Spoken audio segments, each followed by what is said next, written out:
1999ஆம் ஆண்டு தமிழ்நாட்டில் திருநெல்வேலி மாவட்டம் மாஞ்சோலை உட்பட 5 மாவட்டங்களில் 5 லட்சத்துக்கு மேற்பட்ட தேயிலை தோட்ட தொழிலாளர்களுடைய வாழ்வுரிமையை பாதுகாப்பதற்காக திருநெல்வேலியில் நடத்திய புதிய தமிழகம் கட்சியினுடைய பேரணியில் அன்றைய காவல்துறை நடத்திய தாக்குதலில் 17 பேர் தாமிரபரணி ஆற்றில் உயிரிழந்தார்கள். அவருடைய நினைவாக ஒவ்வொரு ஆண்டும் ஜூலை மாதம் 23ஆம் தேதி அன்று புதிய தமிழகம் கட்சியினுடைய சார்பாக எனது தலைமையில் நினைவு அஞ்சலி பேரணி நடத்துவது நாங்கள் தொடர்ந்து நடத்தி வருகிறோம். இந்த ஆண்டு அதாவது 27வது நினைவு நிகழ்ச்சியை நாளை எனது தலைமையில் திருநெல்வேலி ஜங்ஷனில் இருந்து சிவப்பு பச்சை பேரணி உடையணிந்த எங்களுடைய தொண்டர்களுடைய பேரணி மலரஞ்சலி பேரணி நாளை மாலை 3:30 மணிக்கு தொடங்கி 4:30 மணிக்குள்ளாக முடிவெடுக்கிறது. அதைத் தொடர்ந்து மாலை 6:30 மணி அளவிலே நெல்லையில் அனைத்து கட்சி கூட்டம் எனது தலைமையிலே நடைபெறுகிறது. மாஞ்சோலை தேயிலை தோட்ட தொழிலாளர்களுக்காக கடந்த 30 ஆண்டு காலமாக நாங்கள் தொடர்ந்து போராடி வருகிறோம். திருநெல்வேலி மாவட்டம் அம்பாசமுத்திரம் தாலுகாவில் ஏறக்குறைய 100 வருடங்களுக்கு முன்பு அந்த பகுதி வனங்களை உருவாக்குவதற்காக திருநெல்வேலி, தென்காசி, விருதுநகர் மாவட்டங்களிலிருந்து அழைத்து செல்லப்பட்ட ஏழை எளிய மக்கள் அதற்கு பிறகு வந்த பிபிடிசி என்று அழைக்கப்படக்கூடிய பாம்பே பர்மா ட்ரேடிங் கார்பரேஷன் தேயிலை தோட்டங்களிலே பணிபுரிந்தார்கள். இப்பொழுது அவர்கள் குத்தகை காலம் முடிந்து அவர்கள் வெளியேறிவிட்டார்கள். ஆனால் இந்த மக்களுக்கான வாழ்வாதாரத்தை அங்கு ஏற்படுத்தி கொடுப்பதற்கு எந்த விதமான நடவடிக்கையும் எடுக்கவில்லை. மாறாக அந்த மக்களை கட்டாயப்படுத்தி வெளியேற்றக்கூடிய ஒரு அவல்நிலை இருக்கிறது. இதே அங்கு மட்டுமல்ல, இதேபோல கோவை மாவட்டம் வால்பாறை பகுதியில், அதேபோல நீலகிரி மாவட்டம் கூடலூர் தேவர் சோலை என்று அழைக்கப்படக்கூடிய பகுதிகளில் பல்லாயிரக்கணக்கான தொழிலாளர்கள் இப்பொழுது தேயிலை தோட்டங்களை வனப்பகுதிகளாக மாற்றுகிறோம், காப்பு காடுகளாக, ரிசர்வ் ஃபாரஸ்ட் காப்பு காடுகளாக மாற்றுகிறோம், புலிகள் காப்பு கிராமங்களாக மாற்றுகிறோம் என்ற பெயரில் அந்த தொழிலாளர்களுடைய வாழ்வுரிமையை பறிக்கக்கூடிய ஒரு மோசமான செயல் நடைபெறுகிறது. அதே போல பல்வேறு பகுதிகளில் வனப்பகுதி ஒன்றை மட்டுமே வாழ்வாதாரமாக கொண்டிருக்கக்கூடிய மக்களை இப்பொழுது கட்டாயப்படுத்தி வெளியேற்றக்கூடிய அவல் இருக்கிறது, மேகமலை உட்பட. எனவே இதுக்கெல்லாம் தீர்வு காணக்கூடிய வகையில் அனைத்து கட்சி நடவடிக்கை ஒன்றை தீர்மானம் செய்வதற்காக நாளை மாலை திருநெல்வேலியில் எனது தலைமையில் அந்த கூட்டம் நடைபெற இருக்கிறது.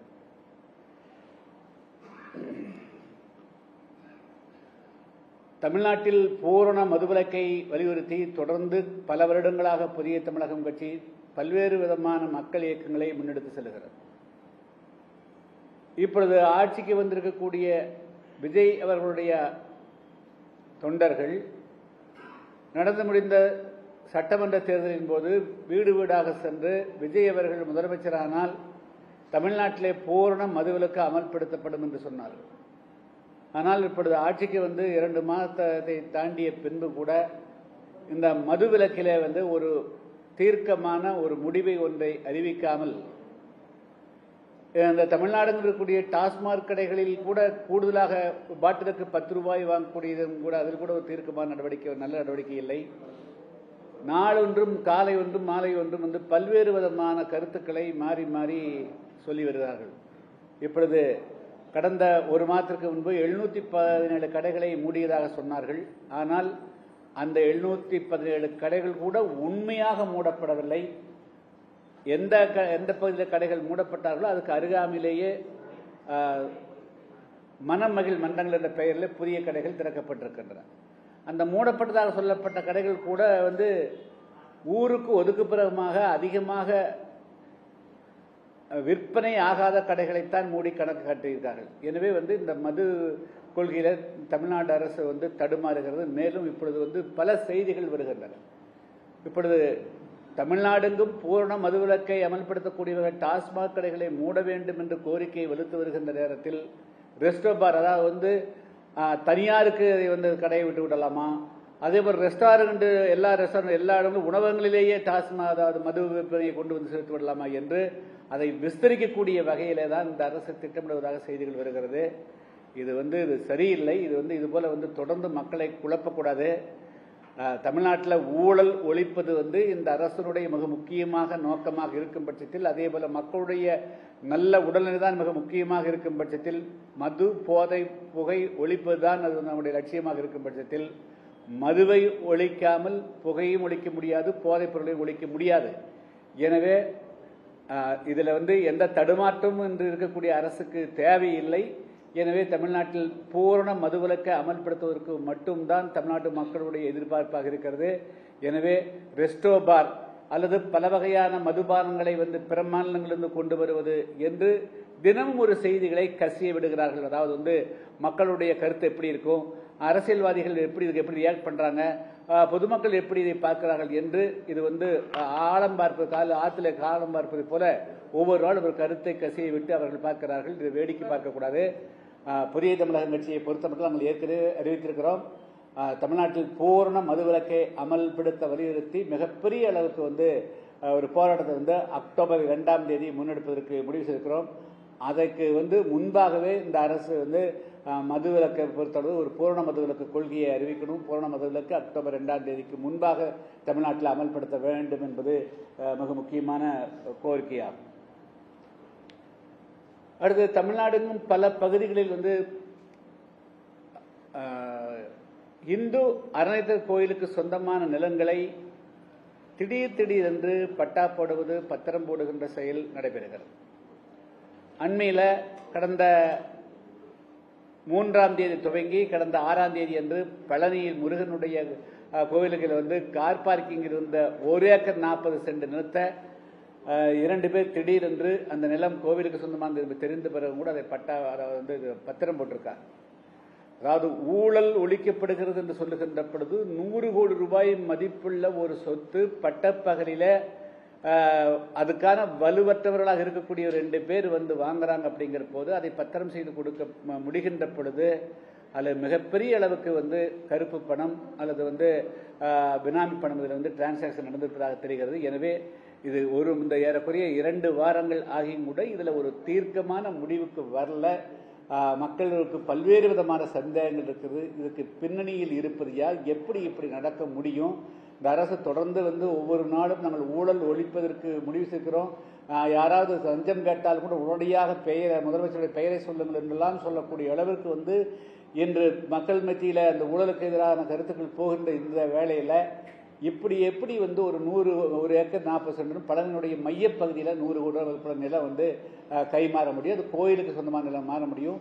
எனவே அதனுடைய உண்மை, அது யார் பின்னணியாக இருந்தார்கள், இது எப்படி நடந்தது, யாருடைய உத்தரவு நடந்தது என்பதை வெளிக்கொணர்வது என்று சொன்னால் இது தவறான முன்னுதாரணமாக போய்விடும். எனவே இது குறித்து உண்மை நிலையை கொண்டு வருவதற்கு அந்த வழக்கை சிபிசிஐடி கையாண்டால் சரியாகாது. எனவே சிபிஐ இடத்துல ஒப்படைத்துவிட வேண்டும் என்று நான் கேட்டுக்கொள்கிறேன். அதே போல தமிழ்நாடெங்கும் இருக்கக்கூடிய அனைத்து கோயில் நிலங்களும் யார் கைவசம் இருக்கிறது, அந்த நிலங்களுடைய தன்மை என்ன, அந்த நிலங்களிலிருந்து ஏதாவது வருமானம் வருகிறதா இல்லையா, வருமானம் யாருக்கு போய் சேர்கிறது என்பது குறித்தெல்லாம் கணக்கிடுவதற்கு ஒரு வெள்ளை அறிக்கை வெளியிடணும். அது உயர்மன்ற நீதிபதிகள் ஒரு 4-5 பேர் கொண்ட ஒரு குழுவை நியமித்து அந்த நீதிபதிகளுடைய தலைமையில் ஒரு தமிழ்நாடெங்கும் ஆய்வு செய்ய வேண்டும் என்று கேட்டுக்கொள்கிறேன். அதே போல கரூர் பகுதியிலிங்க இப்பொழுது உங்களுக்கு தெரியும், அங்கே இருக்கிற சட்டமன்ற உறுப்பினர் ராஜினாமா பண்ணிக்கிறார். அது எப்படி இருந்தாலும் 6 மாதமோ 1 வருஷமோ 2 வருஷமோ கழித்து கூட அங்கே இடைத்தேர்தல் வரலாம்.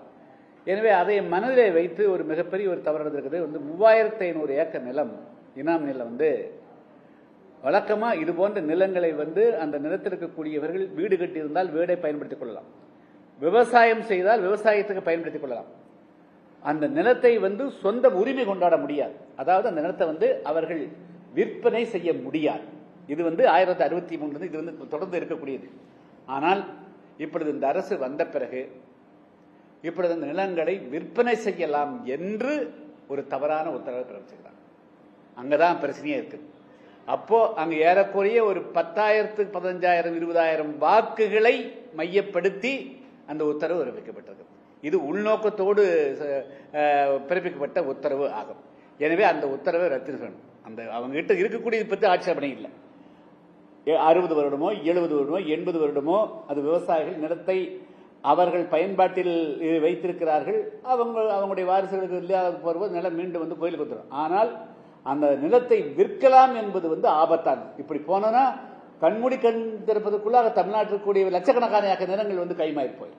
அதனால அந்த உத்தரவை திரும்ப பெறணும் அப்படிங்கிறது புதிய தமிழக கட்சியினுடைய வேண்டுகோள் ஆகும்.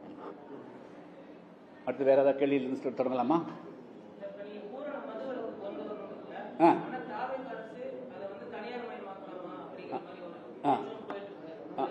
இல்ல அது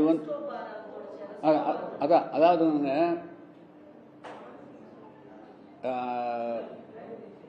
நடைபெற்ற சட்டமன்ற தேர்தலுக்கு முன்பாக தேர்தல் பரப்புரையின் போது விஜய் அவர்கள் பல கூட்டங்களில் தமிழ்நாட்டிலிருந்து பூரண மதுவிலக்கு அமல்படுத்தப்படும் என்று பேசியிருக்கிறார். தமிழ்நாட்டில் பூரண மதுவிலக்கு கொண்டு வரப்பட வேண்டும் என்பது தமிழ்நாட்டிற்குரிய எல்லா அரசியல் கட்சிகளுமே ஏதாவது கட்டத்தில் பேசியிருக்கிறார். இன்னும் கிராமப்புறங்களுக்கு செல்லுகின்ற பொழுது மக்கள் குடிநீர் கேட்பது, ரோடு கேட்பது என்பதாக இருந்தாலும் கூட ஒற்றை கோரிக்கையிலே எல்லா மக்களுமே உடன்படக்கூடியது தமிழ்நாட்டிற்குரிய டாஸ்மார்க் மூடணுங்கிறது தான் பெண்களுடைய ஒற்றை கோரிக்கை. அது சாதி, மதம், மொழி, இனத்துக்கு அப்பாற்பட்டு ஏழை பணக்கார எல்லாருக்கும் அப்பாற்பட்டு ஒற்றை கோரிக்கைகளில் உடன்பட்டிருக்கக்கூடிய ஒரே கோரிக்கை தமிழ்நாட்டில் டாஸ்மார்க்கை மூடணும். அப்படி இருக்கிற போது இன்றைய அரசு அதில் குழப்பம் அடைய வேண்டிய அவசியம் இல்லை. தமிழ்நாட்டில் பூர்ண மதுவிலக்கை அமல்படுத்தாமல் லஞ்ச லாவணியத்தை ஒழிக்க முடியாது, சட்ட ஒழுங்கு பிரச்சனைக்கு தீர்வு காண முடியாது, போதைப் பொருளுக்கு தீர்வு காண முடியாது. எனவே தமிழ்நாட்டில் போதைகள் ஒழிக்கப்பட வேண்டும். அது கஞ்சாவாக இருந்தாலும் பிற வஸ்துக்களாக இருந்தாலும் சரி, புகை ஒழிக்கப்பட வேண்டும் என்று சொன்னாலும் சரி, சட்ட ஒழுங்கு பிரச்சனைக்கு தீர்வு காண வேண்டும் என்று சொன்னாலும் சரி, தமிழ்நாட்டு மக்களுடைய உடல்நலம் பாதுகாக்கப்பட வேண்டும் என்று சொன்னாலும் தமிழ்நாட்டில் பூரண மது டாஸ்மாக் கடைகள் மூடப்படணும். அதனால ரெஸ்டோப் தனியார் மயமாக்குறதையும் கடுமையாக எதிர்ப்போம். அதே போல பல வகையான மதுபானங்களை தமிழ்நாட்டில் இறக்குமதி செய்து அதன் மூலமாக வருமானத்தை பெருக்கக்கூடிய நடவடிக்கையும் கடுமையாக எதிர்ப்போம். அதனால்தான் பூர்ண மதுவிலக்கை அமல்படுத்த வேண்டும் என்று வலியுறுத்தி அக்டோபர் மாதம் 2ஆம் தேதி புதிய தமிழகம் கட்சியின் சார்பாக சென்னையில் பிரம்மாண்டமான வகையில் போராட்டத்தை முன்னெடுக்க இருக்கிறோம்.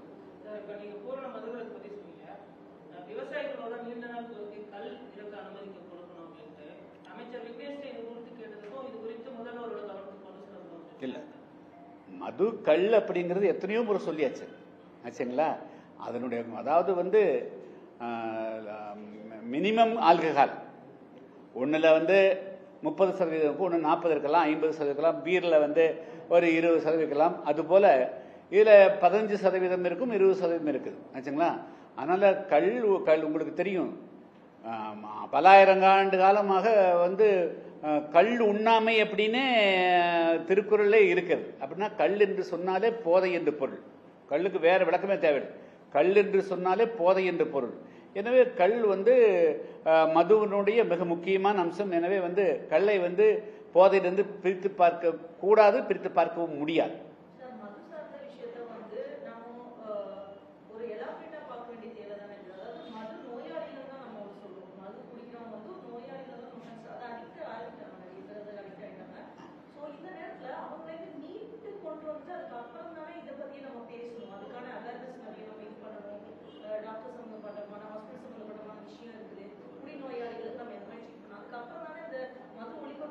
இல்ல நீங்க மீட்கிறதுக்கு கொஞ்சம் காலதாமதத்துக்குன்னா அதுக்குள்ள இன்னும் மூழ்கிறதுக்கு பல பேர் மூழ்கிடுவாங்கல்ல. நீங்க நிறுத்திட்டு தான் மீட்க முடியும், தவிர வச்சுட்டே மீட்க முடியாது. ஒண்ணுமே செய்யலீங்களே. கொரோனா காலத்துல மது இல்லாதனால யாருமே எதுவும் நடக்கலையே. இன்னும் சொல்ல போனா கொரோனா காலத்துல ரொம்ப சந்தோஷமா இருந்தாங்க, அப்படா மது நின்று போச்சு அப்படின்னு. இப்பொழுது மதுவை பயன்படுத்தக்கூடியவர்கள் கூட தவிர்க்க இல்லாம தங்களுடைய கை கெட்டக்கூடிய தூரத்தில் மதுபான கடைகள் இருக்கிறதுனால தான் அந்த மதுவை குடிக்கக்கூடிய சூழ்நிலை உருவாகிறத தவிர மதுபான கடைகள் இல்லை என்று சொன்னால் யாரும் அதை நோக்கி போக மாட்டாங்க. இல்ல படிப்படியல்ல, மதுபான கடைகளை கில்லட்டு மாற ஒரே உத்தரவுல அதை நிறுத்தணும். பெருகாது. அதை தடுக்கிறதுக்கு நிறைய வழி இருக்குது. மத்திய கல்வி அமைச்சர் தர்மேந்திர பிரதான் வந்து பதவி விலகலும் நீட் தேர்வுக்கு விலக்கு அளிக்கணும் சொல்லிட்டு ஜந்தர் மந்தர்ல காக்ரோச் ஜனதா பார்ட்டி போராட்டம் நடத்தியிருக்காங்க. இதுல குண்டர்கள் உள்ள வந்ததா அபிஜித் தீப்கே அவங்களுடைய கட்சியின் தலைவர் சொல்லியிருக்காரு. தேசிய விரோத செயல்களில் நாங்கள் ஈடுபடுறதுன்னு சொல்லியிருக்காரு. ஆனா பெருமளவுல சேதம் ஏற்பட்டிருக்கு. குறிப்பா ஹைட்ரஜன் ரயில் மேலாம் கல்லெடுத்து அடிச்சிருக்காங்க. எப்படி பாக்குறீங்க? இந்த போராட்டம் பல இடங்கள்ல வந்து இப்போ வெடிச்சிட்டு இருக்கு சார். தமிழகத்திலும் பல்வேறு இடங்கள்ல மாணவர்கள் போராட்டத்தில் இருக்காங்க. அதாவதுங்க கடந்த 20-25 நாட்களுக்கு மேலாக முன்னாள் இராணுவ அதிகாரி மகாவீர் சக்கர விருது பெற்ற சோனம் வாங்சுக் அவர்கள் வந்து இந்தியாவில் வந்து கல்வி கொள்கையில் சீர்திருத்தம் செய்ய வேண்டும் என்று அவர் உண்ணாவிரதம் இருந்து வருகிறார். கல்வி கொள்கையிலே சீர்திருத்தம் வேண்டும் என்பதில் யாருக்கும் மாற்று கருத்து இருக்க முடியாது. இரண்டாவது வந்து அதுக்கு பிறகு கடந்த 3 தினங்களாக வேறொரு முக்கியமான ஒரு கோரிக்கையை முன்வைத்து வந்து இந்த போராட்டம் தீவிரப்படுத்தப்பட்டிருக்கிறது. 2013ஆம் ஆண்டு இந்தியாவில் முதல் முறையாக இளநிலை பட்டப்படிப்புக்கும் வந்து நீட் என்ற ஒரு நுழைவுத் தேர்வு அறிமுகப்படுத்தப்பட்டது. அது 2 ஆண்டுகள் இடையில வந்து நீதிமன்ற தலையீடு காரணம் நிறுத்தி வைக்கப்பட்டு அதுக்கு பிறகு 2017 இந்தியா முழுமைக்கும் அனைத்து மாநிலங்களிலும் நீட் தேர்வு, அதாவது வந்து அண்டர் கிராஜுவேட் இளநிலை பட்டப்படிப்புக்கும் முதுநிலை பட்டப்படிப்புக்கும் 2க்குமே நீட் தேர்வு நடக்குது. கடந்த 3 தினங்களாக மிக முக்கியமாக ஒரு கோரிக்கை வைக்கப்படுகிறது. நீட் தேர்வுக்கு எதிராக அவர்களுடைய ஆரம்பிச்சது நீட் தேர்வில் வினாத்தாள் கசிவு ஏற்படுவது கடந்த 5-6 வருடங்களாக தொடர்கதையாக இது நிச்சயமாக கவனிக்கப்பட வேண்டிய விஷயம். நீட் தேர்வுக்கே கடுமையான எதிர்ப்பு இருக்கின்ற பொழுது இந்த நீட் தேர்வு கசிவு என்பதை நிச்சயமாக மத்திய அரசு இதை எளிதாக அணுகக்கூடாதுங்கிறது என்னுடைய பார்வை. என்று சொன்னால் ஒரு வருடத்திற்கு வந்து 20 லட்சம் பேர் வந்து இந்த நீட் தேர்வை எழுதுகிறார். அந்த நீட் தேர்வு அதாவது எப்படியாவது மருத்துவர் ஆகிவிட வேண்டும் தன்னுடைய கனவாக தன் வாழ்நாள் கனவாக கருதி எழுதுகிறார். அப்படி எழுதுகின்ற பொழுது அதுல இடையில வந்து வினாத்தாள் கசிந்து யாராவது ஒருத்தர் வந்து படிக்காம 10 லட்சம் 20 லட்சம் செலவழித்து அந்த வினாத்தாளை வாங்கி குறுக்கு வழியில் தேர்வு பெறுவது, அது ஆள்மாறாட்டம் செய்து தேர்வு பெறுவது, இதெல்லாம் நிச்சயமாக தடுக்கப்பட வேண்டிய விஷயங்கள். அதுல எந்த விதமான மாற்று கருத்தும் இல்லை. இதை மத்திய அரசு இந்த மாதிரி பிரச்சனைகள் வந்து இந்த ஆண்டு வந்து இது கூர்மையா இருக்கனால் கடந்த 5-6 ஆண்டுகளாக பல முறை வந்து தேர்வுகளுக்கு வினாத்தாள் கசிவது, அதை தொடர்ந்து மீண்டும் வந்து அதை சரி செய்வதற்காக 2வது முறையாக தேர்வு நடத்துவது என்பது இந்தியா ஃபுல்லா இருக்கக்கூடிய ஒரு அந்த படித்தவர்கள் அதுக்காக தேர்வு எழுதக்கூடிய மத்தியில் இருக்கக்கூடிய பிரச்சனை வந்து மாற்று கருத்து கிடையாது. எனவே அதற்காக அமைச்சர் பதவியே வந்து அவரை நீக்கணும் அப்படிங்கிறதுல அது அரசியல், அது வேறு. ஆனால் இந்த நீட் தேர்வு வினா கசிவது அனுமதிக்கப்பட வேண்டுமா, அதுக்கு ஒரு தீர்வு கிடையாதா, அதுக்கு ஒரு முற்றுப்புள்ளி வைக்கப்பட வேண்டுமா இல்லையா என்று சொன்னால் நிச்சயமாக அதுக்கு ஒரு தீர்வு காணப்பட வேண்டும். மத்திய அரசு அதுல வந்து சுணக்கம் காட்டக்கூடாது. குறிப்பா வந்து NTA என்று அழைக்கப்படக்கூடிய நேஷனல் டெஸ்டிங் ஏஜென்சி அது என்னன்னு யாருக்குமே புரியலிங்க. அதாவது இந்தியா ஏறக்குறைய 145 கோடி மக்கள் தொகை இருக்கக்கூடிய நாட்டில் 20 லட்சத்துக்கு மேற்பட்ட மாணவர்கள் வந்து எழுதக்கூடிய தேர்வில் ஒரு முறை ஒரு குறைபாடு நடந்து விடலாம், 2வது ஒரு குறைபாடு நடந்து விடலாம். ஆனால் அதே வாடிக்கையாக இருக்கின்ற பொழுது ஒரு முறைக்கு 2வது முறை மீண்டும் வந்து ஏப்ரல் மாதம் எழுதுறது, மீண்டும் மே மாதம் எழுதுறது அப்படிங்கிற போது வந்து அது குழந்தைகள் மத்தியில் மிகப்பெரிய மன அழுத்தத்தை உருவாக்கக்கூடியது தான். அது ஒன்றும் மாற்று கிடையாது. எனவே இந்த கோரிக்கையை முன்வைத்து நடத்தக்கூடிய போராட்டத்தை வந்து நிச்சயமாக புதிய தமிழகம் கட்சி ஆதரிக்கிறது. அதில் ஒன்றும். ஆனால் கடந்த 3 நாட்களாக அதுக்கு பின்னாடி பல விஷயங்கள், பல பேனர்கள் எல்லாம் பார்க்கிற போது அது வந்து வேற எங்கேயோ காட்சிப்படுத்தக்கூடியது ஒன்றாகவும் வேற சில விஷயங்கள் இருப்பது மாதிரி அதுக்குள்ள தெரிய போகுது. ஆர்டிகல் 370க்கு எதிராக ஒருத்தர் வந்து பேனர் பிடிக்கிறாங்க, எஃப்சிஆருக்கு எதிராக ஒரு பேனர் பிடிக்கிறாங்க.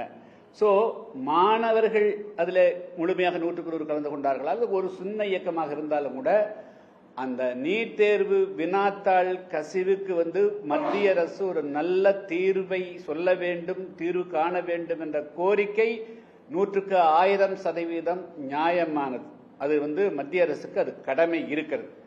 அதை வந்து காலந்தாழ்த்தாமல் மத்திய அரசு அதை வந்து செய்யணுங்கிறது தான். பட் அதை தொடர்ந்து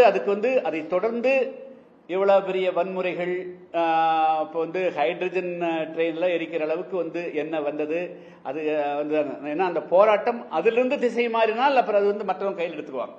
எனவே அந்த போராட்டத்தை முன்னெடுக்கக்கூடிய மாணவர்களாக இருந்தாலும் சரி அல்லது வேறு அமைப்புகளாக இருந்தாலும் சரி, அதுல வந்து அந்த அந்த அந்த போக்கஸ்ல இருந்து மாறக்கூடாதுங்கிறது என்னுடைய பார்வை. அல்ல, அதுக்கு இப்ப டைவர்ட் ஆக வேண்டாங்க. இப்ப வந்து இப்ப அது வந்து ஒவ்வொருத்தருக்கும் ஒரு கருத்து இருக்கலாங்க.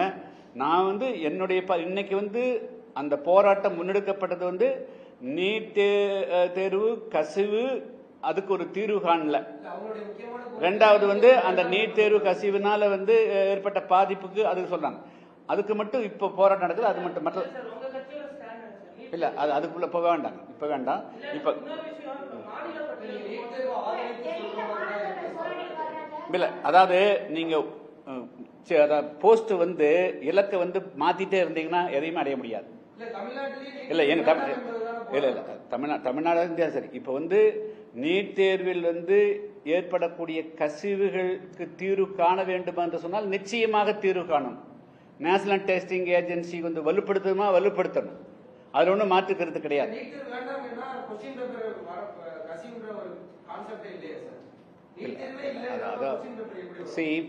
அதுக்குள்ள நம்ம போனோம்னா அது விவாதமாயிரும். இப்பொழுது வந்து நடக்கக்கூடிய இந்த போராட்டம் இதுக்காகத்தான் துவங்கப்பட்டதுங்க. அதுதான் போக்கஸ். அது நீட் தேர்வு ஆதரிச்சு பண்ணியிருந்தாங்கன்னா, அது எதிர்த்து பண்ணியிருந்தாங்க வேற. நீட் தேர்வு கசிவுக்கு எதிரான போராட்டம் தான், அதுதான் ஸ்டார்ட் பண்ணாங்க. அது மேல என்னுடைய கருத்தை வந்து தெளிவித்து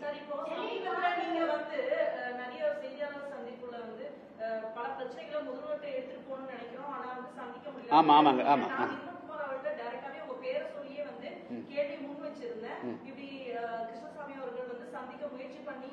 Thank you for putting on behalf of putting.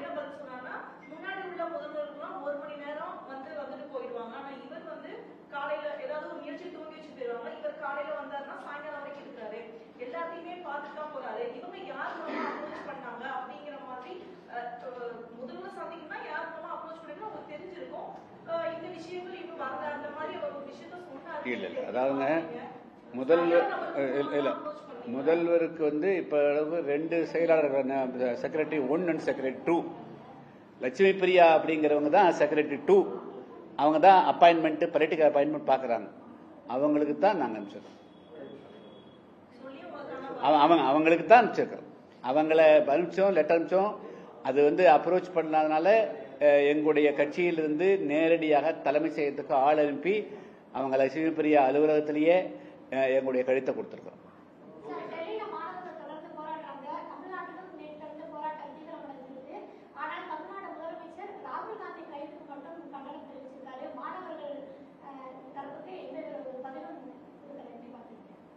இல்ல, நம்ம அவங்களுடைய, அதாவது என்னுடைய நிறைய சொல்லிடுறேன். அதாவது பொதுவா மாணவர்கள் வந்து போராட்டங்களை வந்து நம்ம இளைஞர்கள் நாட்டில் வந்து நல்லது நடக்கணும், நேர்மையா இருக்கணும். அவங்க வந்து அந்த போராட்டத்தில் நான் பார்த்தேன். அதானி, அம்பானி நாட்டில் வந்து நாங்கள் ஏழையா இருக்கிறோம், இவ்வளவு பெரிய பணக்கார இருக்கிறாங்க, பல விஷயம் சுட்டு காட்டுறாங்க. அதெல்லாம் வந்து அவங்களுடைய ஆதங்கத்தை வெளிப்படுத்துறது ஆல்ரைட். ஆனா நீங்க வந்து உங்க போஸ்ட் வந்து நீங்க என்ன நோக்கத்துக்கு வந்தீங்களோ, ஃபர்ஸ்ட் போஸ்ட் நீங்க வந்து எதுக்காக வந்து நீட் தேர்வில் கசிவு சாதாரணமான விஷயம் இல்லை. இந்த போராட்டத்தின் மூலமாக ஒரே விஷயத்துக்கு தீர்வு வந்தாலே அது மிகப்பெரிய வெற்றியாக இருக்க முடியும். அதனால வந்து மாணவர்களாக இருந்தாலும் சரி, இளைஞர்களாக இருந்தாலும் சரி, அவர்களை வந்து தங்களுடைய அரசியல் லாபத்துக்காக வந்து வேற திசையில் இருப்பாம, அது சென்னையில் இருந்தாலும் சரி, அது வேற ஜலந்தரில் நடந்தாலும் சரி, டெல்லியில் நடந்தாலும் சரி ஆச்சுங்களா. இதை வந்து இப்போ என்ன முதல்ல வந்து பிரதான் அவரை வந்து மாற்ற சொன்னாங்க. இப்போ நேற்று வந்து பாரத பிரதமர் மோடியை மாற்றணுங்கிறாங்க. யூ ஹேவ் டு குவிட்டுங்கிறாங்க. அமித்ஷா குவிட்டுங்கிறாங்க. அப்போ வந்து உங்களுடைய இலக்கு வந்து மாறிட்டே இருக்குது. அப்போ அது சக்சஸ் ஆகாது. அதனால வந்து மாணவருடைய இலக்கு சரியா இருக்கணும், தெளிவா இருக்கணும், அதை நோக்கி மட்டுமே இருக்கணும். இப்பொழுது நீங்க வச்சிருக்கக்கூடிய அந்த மாணவர்கள் அகில இந்திய அளவில் வச்சிருக்கக்கூடியது வந்து மிக சரியானது. அதை தாண்டி வேற எதுக்கும் போகக்கூடாது. அப்படி போனீங்கன்னா அப்புறம் வந்து உங்களை யார் வேணாலும் பயன்படுத்துவாங்க. தென் எனி பொலிட்டிக்கல் பார்ட்டி யூஸ் மாணவர்களை தவறா பயன்படுத்திடுவாங்க. இல்ல அது இல்ல, நான் அதுக்கெல்லாம் வரலைங்க.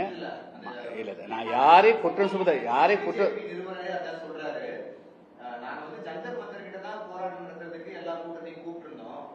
பல்வேறு இடங்கள்ல நடந்தது சம்பந்தமா எங்களுக்கு எந்த விதமான தொடர்பும் கிடையாது.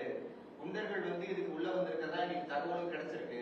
எங்களுடைய மக்கள்லாம் தேச பற்றோட இருக்கிறவங்க தான் இந்த மாதிரி பொது சொத்துக்கு குந்தகம் விளைவிக்கிற வேலையில செய்ய மாட்டாங்கன்ற மாதிரி ஒரு விளக்கமும் கொடுத்திருக்காரு.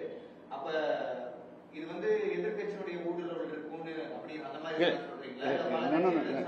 இல்ல இங்க பாருங்க, அதாவது ஒரு போராட்டம் நடக்கின்ற பொழுது எல்லா அரசியல் கட்சிகளும் தங்களுடைய முகத்தை காமிக்க நினைப்பாங்க, தங்களுடைய ஆதரவு தெரிவிக்க நினைப்பாங்க. அது எப்படி தப்புன்னு சொல்ல முடியும்? ஒரு சாதாரண ஒரு உண்ணாவிரதம் நடந்தாலும் கூட, போற வழியில் ஒரு உண்ணாவிரதம் கூட ஒரு ஏழை ஒரு விவசாயிகள் போராட்டம் நடத்தினா நம்ம போய் ஆதரவு கொடுப்போம். அது மாதிரி வந்து ஒரு டெல்லி தலைநகரில் ஒரு 1 லட்சம் பேர் 2 லட்சம் மாணவர்கள் கூடுறாங்க, பொதுமக்கள் கூடுறாங்கன்னா அங்க இருக்கிற அரசியல் கட்சிகள் எப்படி வேடிக்கை பார்க்க முடியும்?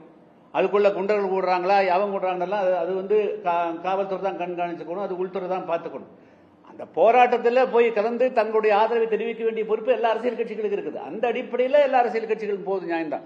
அதுக்கு பிறகு அதுக்குள்ள யார் கலந்துக்கிறாங்க அப்படிங்கறதெல்லாம் கண்டுபிடிக்க வேண்டிய பொறுப்பு வந்து அது உள்துறையினுடைய பொறுப்பு. அதை வந்து அது நம்மளுக்கு அது டீட்டெயில் கிடையாது. ஆனா எல்லா அரசியல் கட்சிகள் போகுமானா போவாங்க, ஆதரவு தெரிவிக்க வேணா கண்டிப்பா தெரிவிப்பாங்க. அதையெல்லாம் தடுக்க முடியாது.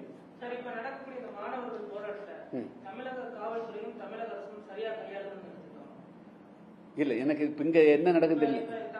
இல்ல பொது அதாவதுங்க இல்ல ஒரு பக்கம் வந்து கொள்கையை வந்து ஒன்றை சொல்லுவது, அப்ப அதுக்கு அதை எதிர்த்து எங்கேயோ ஒரு போராட்டம் நடக்குது, அதனுடைய தொடர்ச்சி அங்க நடக்குங்கிற போது அதை மென்மையாகத்தான் அணுகணுமே தவிர கடுமையாக கண்டிப்பாக அணுகக்கூடாது.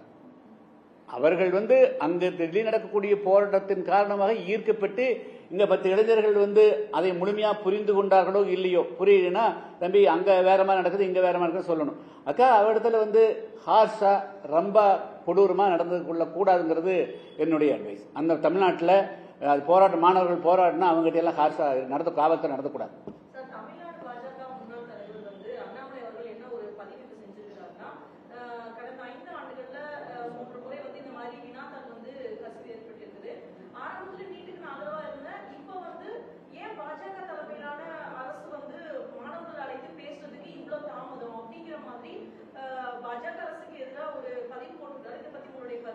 இதுல வந்து என்னுடைய ஆதங்கம் எல்லாம் இன்னும் கூட நான் வெளிப்படையா சொல்றேன்.